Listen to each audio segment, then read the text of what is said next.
Bakın bakın kentti. Kendin içidir bak. Belediye gelip gözüne su versin Azerbaycan memurları. Belediye gelip temizleyip qarı bak belesine. 2 tane ev var. Allah hakkı bu tarafta 2 tane ev var. İnanırsınız 2 ev için gelip bak bu boyda yolu buldozerle qar temizleyenle temizleyip gediblər. Fikir verin. Fikir verin. Bak bu uzunasına giden yoldu. Bunu eləyir mi bizim memurlarımız? Ancak Azerbaycan xalqın soymağıyla məşğuldular. Vicdansızlar.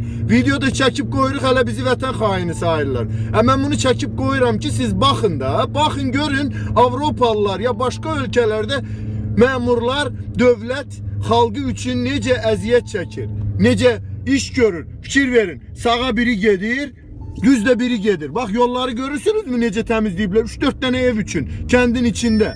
Bakın her yeri belədir. Bir akşam qar yağıb.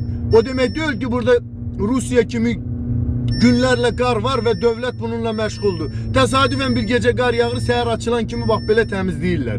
Gözünüze su verin. Adam kişi olar, xalqına xidmət edər. Memur olan kəs xalqına xidmət edər. Neyse.